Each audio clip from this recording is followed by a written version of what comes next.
These are tools I use. Basically, they're for wallpaper, drywall. Real cheap. Any home improvement store. Whoops, not to mention the Phillips screwdriver. I'll show you where that goes in just a second. So, first we take any one, big one, small one, slide underneath the back cover, pry up. You should hear a small snap either side. There you go. Now it's just held in over here. Just a little wiggle. There you go. These are the 4 snaps, one on top, one on the bottom, really nothing down here. Just 1, 2, 3, 4, 5, 6. 6 snaps on the back cover, that's all. Place that aside. Now you got the 4 screws you got to remove.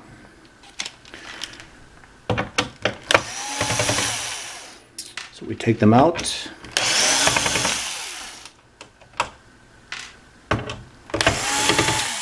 And on the last screw, make sure you hold the stand because the stand will fall. This is the only thing holding it to the back of the monitor. There we go. Take the last screw out. And there you go. There's your stand right there. Place that aside. Now that you have the back or the stand off, now you have to flip it over because, don't know if you can see here, but there are no screws or anything back here that you can pop this off with. I've tried. I've scratched it up a few times.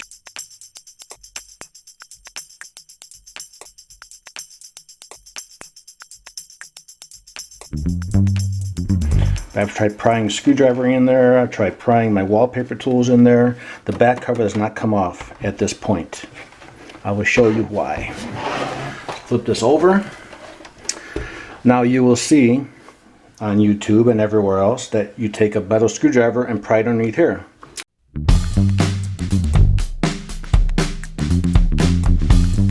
Well, if you do that, let's see if you can focus on that.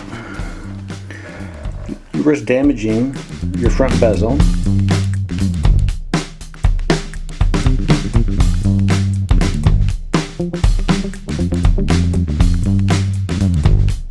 Not to mention your screen. You don't want anything touching your screen that's made out of metal.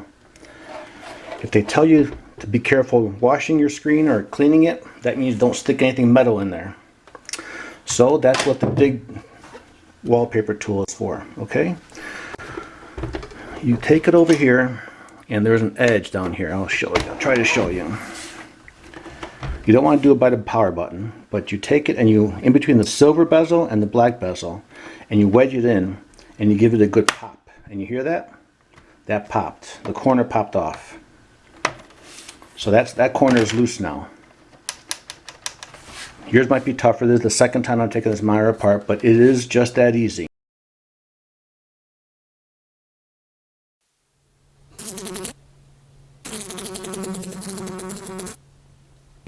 And you're not damaging anything because you're using a plastic tool.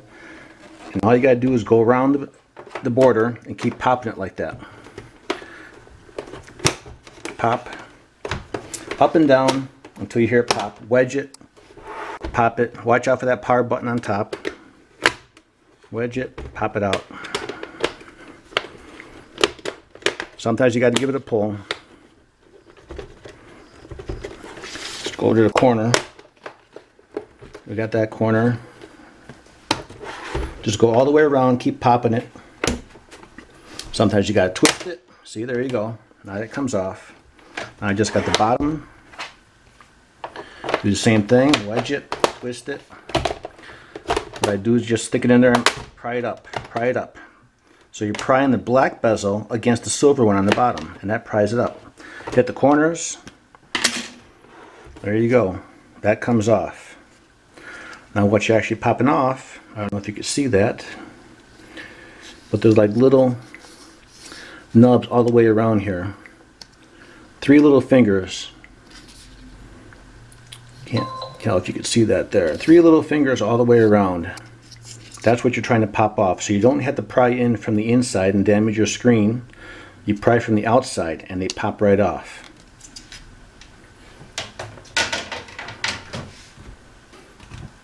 So now that you have that off, there are cables connected to the buttons on the bottom.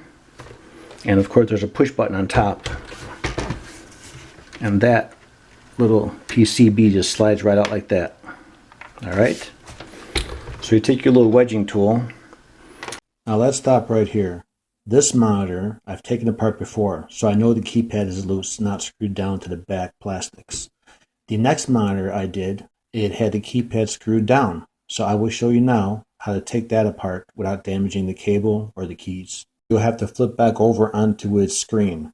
Be careful that you don't drop it because the monitor is not connected to the back shell anymore.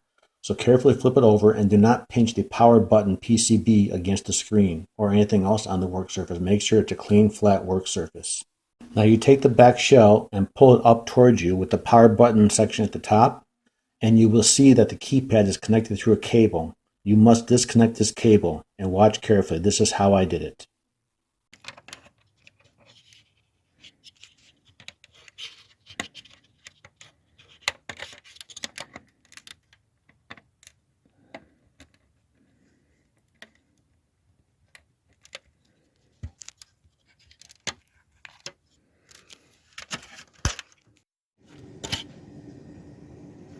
And to reassemble, all you do is reverse this procedure.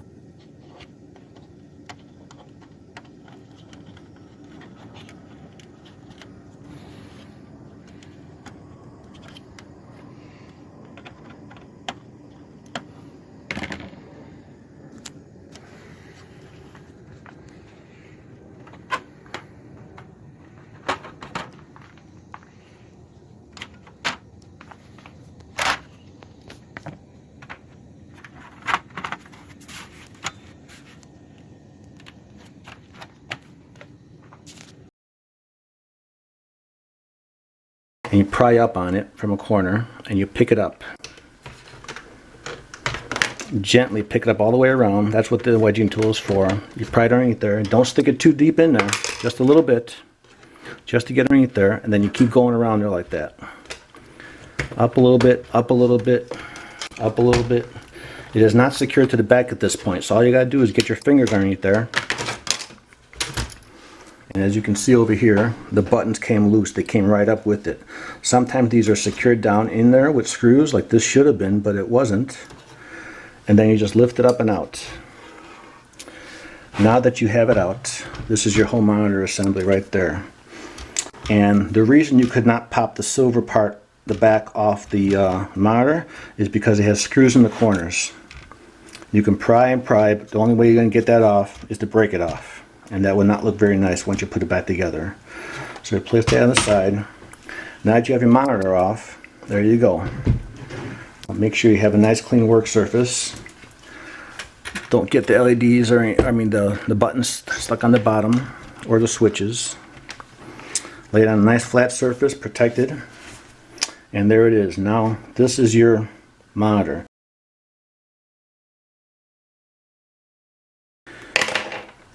Alright, you've done what you had to do, you've taken it apart. Now to put it back together.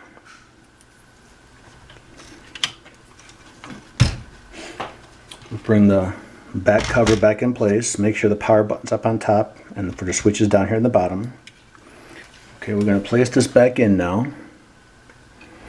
We're going to place the left side in, and we're going to leave the right side up in the air.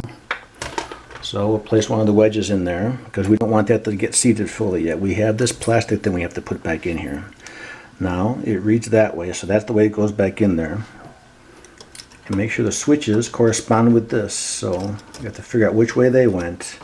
I believe it was that way. And this just pops right on there. I don't know why screws weren't on there. They were never in there in the first place. That's what you get sometimes with manufacturing. We wedge this up a little bit, we slide this under,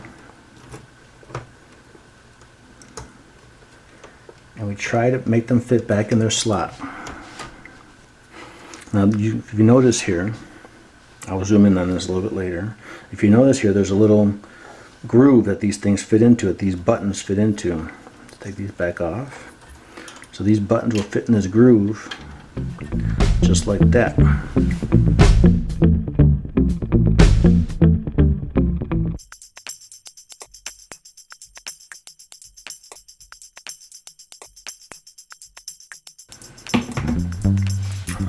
So the buttons Since the screw holes are down, straight down, these are going to mount straight down.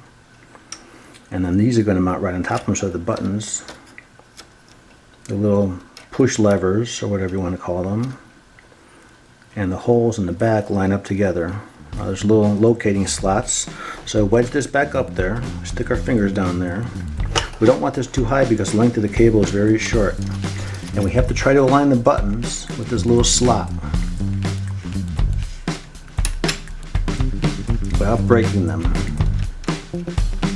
Slowly lower it in place.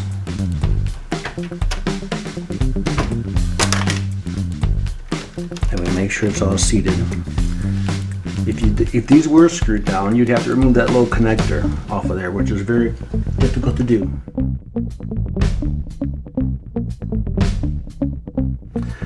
Now this power button, it slides in underneath this big clear thing, and there's slots for that as well.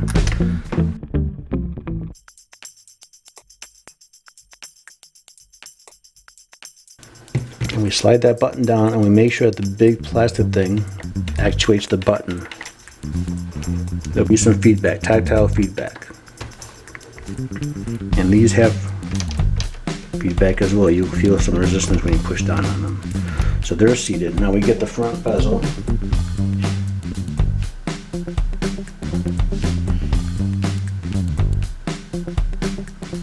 See, I lost it.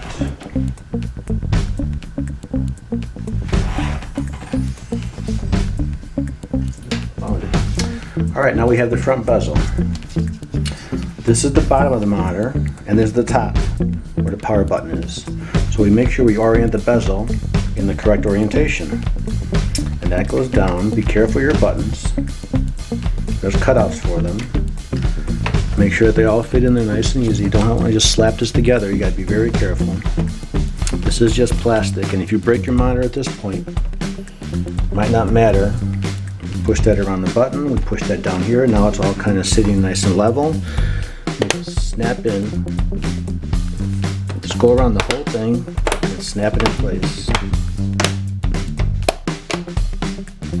Just slight pressure. Bottom, your fingers on the bottom, your thumb on top. Slight pressure all the way around. Just push down nice and gentle. No reason to slam it. Don't need a hammer. And that's in place. Now we carefully flip it over. It's only secured by the front bezel now. You don't want to go crazy with it. You can actually test it right now, see if it works, if there's a problem with it. Put it back together. We get our stand. We place it back on here. We get our screws and we start them in there. Just to hold this stand in place because you have to support it one hand. Get our screwdriver and make sure we don't cross thread them. There we go.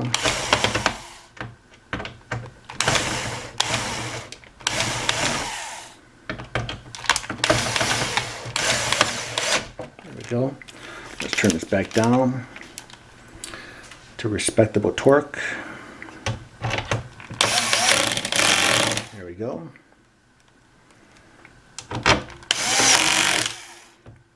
Retorque these. There it is. Then you get your back cover, place it in the approximate location it's supposed to go. Feel a little snap here.